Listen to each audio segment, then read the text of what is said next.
So, Ola, like I had promised you that I was gonna guide you in all the three papers. Yeah, that's why I'm here today for the paper three. Paper one and two, done, dusted. Forget about it. Assume maybe you did not perform them well, and then do the best of best in paper three. Okay? Do not be overconfident, like I said. So paper three, what should you prepare? How should you prepare? And these are the guidelines if you want to perform well. First, we have the creative writing or the imaginative composition. And that question has normally two parts. Number one is the imaginative, the one that you have to think in any direction that you want. The best question to handle or to tackle tomorrow. And then we have the part B, which could be a proverb or which could be writing about facts, argumentative essays. Okay, if you're good at writing about proverbs, well, I won't discourage that. And if you're good about writing facts, like you're given a topic like effects of climate change, for that one, if you miss, you write the wrong thing, then you are done, like done and done. I'm not discouraging anyone, but I'm just letting you know so that you choose wisely tomorrow. So for me, I'd prefer the first question, the creative imaginative composition, the one that you can think any way you want, either beginning with some words or concluding with some words. And that's what I'm going to tell you about now. So this composition, imaginative composition, it should have a title which is captivating. When I read your title, I'd want to know, what is this person saying? Yeah. So choose your title properly. And then, just like in any other writing, these things, composition should have introduction, body, and conclusion. Someone is asking, what should be the length? 2 pages, only 2 pages, or maybe 1 3/4. The second page should be almost full. Tomorrow, when you get that paper for the imaginative composition, I want you to do this. Draw your story before you start writing. Wachana na haraka. Go to the rough work, draw your story. How do you draw your story? Think about what you're going to write. Number one, what am I going to write about? Write it down. And then who are going to be my characters? Write it down, right? And then maybe you can give them their traits. How are they going to behave? What is the conflict? Because everything has a conflict. What is going to be a conflict? How are you going to resolve your conflict? And this resolution brings us to the most important thing here, which is the moral lesson. Your composition must have a moral lesson.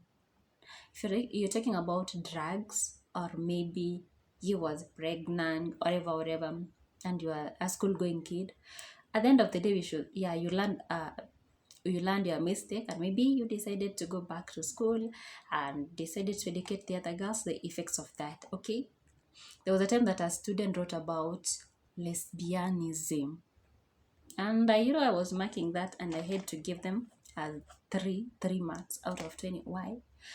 Because there was no moral. This girl was talking about the two girls were in love, and then they ended up in marriage. We don't encourage that, so that's not a moral. Don't write anything that does not add a virtue or a lesson to the humans. The don'ts, that is one of it.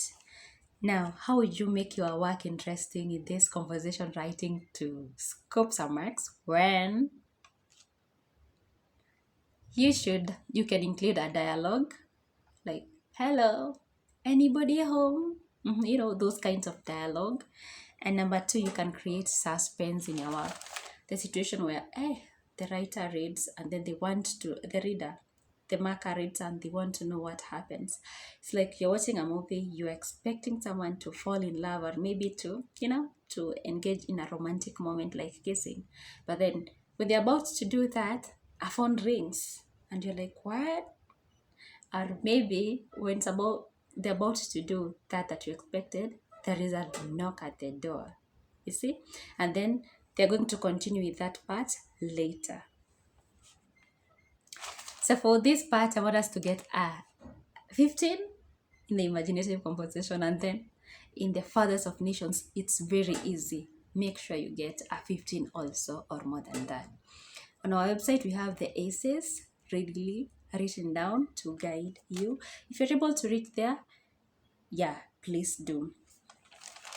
So for this Fathers of Nations essay, it's essay writing, the compulsory text. I want you to do that. Ensure your essay has an introduction, whether general or contextual. Choose well. Check our videos on that. The body. The body has 4 paragraphs, and each paragraph explains a separate point. And then we must have a concluding or a clincher, a conclusion. The conclusion can be summary or it can be an opinion. Choose the one that you're good at. And if you don't know how to write that, please check our videos on that before the end of the day. Now, let me give details about the body of an essay. We have said it's 4 paragraphs. Now, each paragraph, how are you supposed to write? 1, ensure that you have a topic sentence. When I read your first sentence, I should be able to tell what the whole paragraph is about. Maybe, Comrade Melusi is betrayed by the head of state of Zimbabwe. Yeah. And then after that, explain supporting sentences. We support that with examples and illustration from the book. And your examples should be details. Your illustrations should be detailed. After that, you're going to have the clincher sentence. Conclude your paragraph, the whole paragraph. It sums up the whole paragraph, and in most cases, this clincher sentence answers your question. It brings out the consequence or the effect, etc. Please watch our video on essay writing. I feel exhausted. Now, what are the possible topics for this area? One, we have check issues to do with betrayal. It's happening in Kenya. It's happening in Tanzania right now. It's happening in many countries of Africa. Poor governance is happening all over. These people are staying in power for long. Did you hear about the 92-year-old from Cameroon, Museveni? Hey, since I was born. Talk about those poor governance.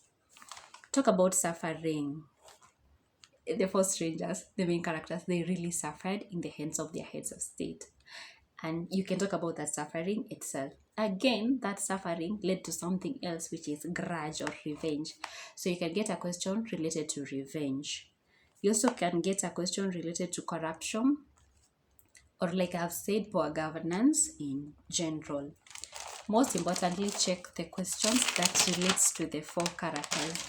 Quickly, I'm going to give you my 5 predictions. These ones are on our website. If you're able to go there, please do not hesitate. Question 1, seeking revenge results in more pain. Support that from Fathers of Nations. Question 2, individual tribulation in a country. Tribulations in a country are usually caused by inept leaders. That is about poor governance. Number 3, show how the author has brought out the theme of betrayal in Fathers of Nations. Hiki kuja, please get everything. As the revenge, get everything. Suffering, get everything. Number 4, rejection can be a source of agony to an individual. Support that from Fathers of Nations. Lastly, relevance of the title, Fathers of Nations. You can check that one and more. Remember, these answers, they normally overlap. You can use it in another question.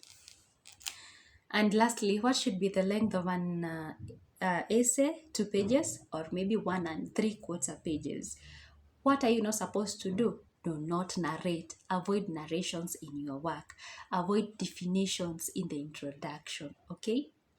What do I mean by narration? Once there was a man called Professor Kimani. He had a wife.